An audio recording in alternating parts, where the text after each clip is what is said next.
Hello, friends. I hope everyone had a great week. I apologize that I haven't finished my lesson from Vayira. It's been a busy week and a difficult Ramban.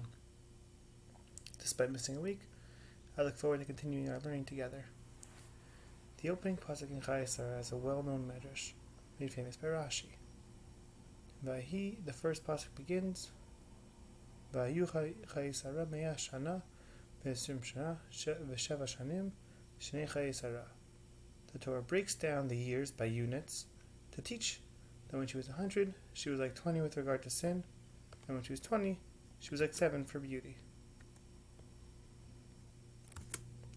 People are only punished for averos after the age of 20.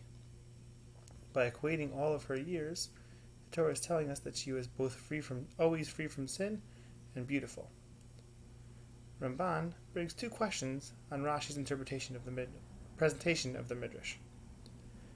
On a purely grammatical level, the word shana, written separately, should teach that the units should be distinguished and not equated the way Rashi explains it.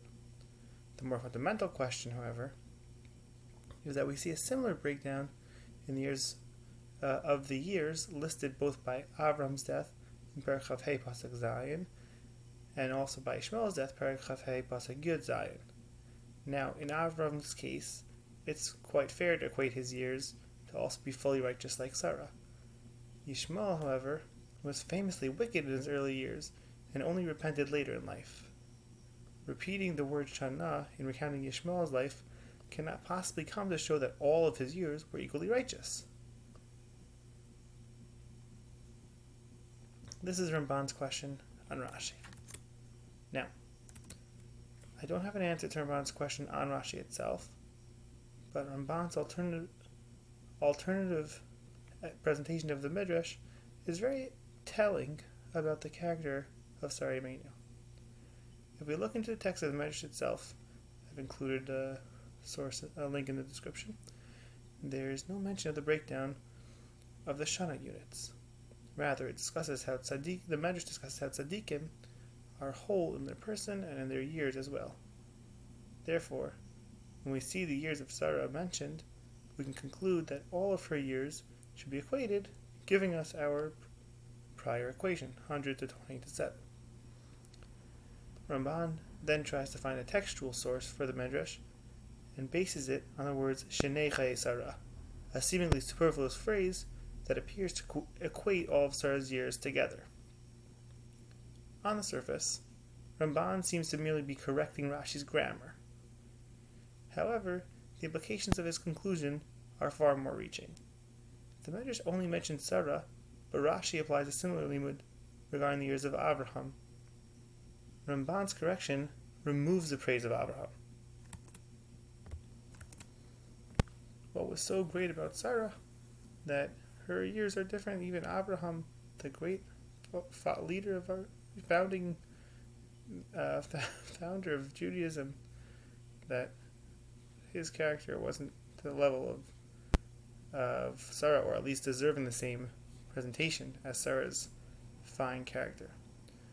While I was struggling with this question, I discussed it with my wife, and she had a very beautiful insight. Ramban is highlighting a subtle lesson from Chazal when they were writing this medrash. We Chas v'Shalom don't want to take anything away from Avram's greatness, but Avraham doesn't need little hints to remind us of his greatness. He has multiple parshios in Sefer Bereshis that show us his great midot. Sarah, on the other hand, is a quieter character in these stories. There are certain little bits here and there, mentioning her tznius and her deference to Avram's request certain times, also her ability to stand up when necessary. But those little glimpses are nothing compared to Avram's exposure throughout those parshios. Chazal are taking Sarah's death as a final time to showcase some of her great midot. Sarah was both without sin and beautiful, certain character traits that don't always go together.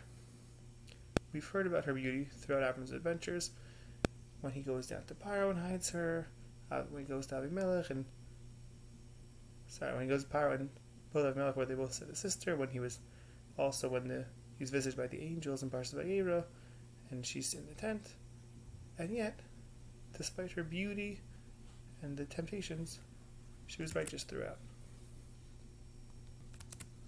Chazal are highlighting here that while this isn't merely a quick remark about her death, leading into the bigger story about Avram struggled to bury her, this line is a eulogy highlighting some of Sarah's amazing strengths and her traits that didn't get a chance to be mentioned more formally. So just to recap, we were discussing the Ramban's question on Rashi that the word Shana doesn't break down the psukim, doesn't break down the pasuk to equate the years. It should separate the years, especially from the years of Yishmael. We know that we can't say all of his years were equally righteous. And we went on to explain that really the medrash that both Rashi and Ramban are quoting doesn't mention the Shana as the distinction, but does combine all the years together.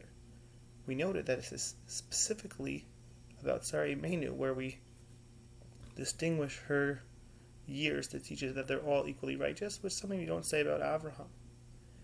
And one idea that we thought of was, thanks to my wife's recommendation, was that Chazal are telling us that Sarah had truly great traits, and that she was and they used that opportunity to teach them to us, and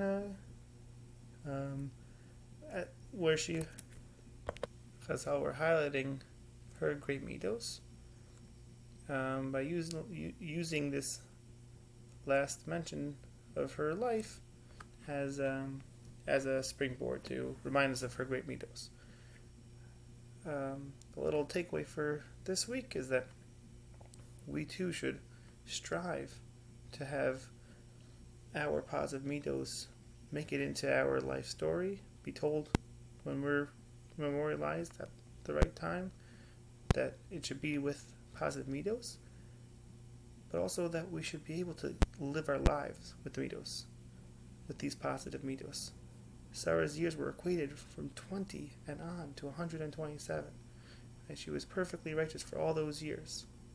Hopefully we should merit a similar fate, maybe not to the level of Sarah Imeinu, but to our own levels we should strive to be great people.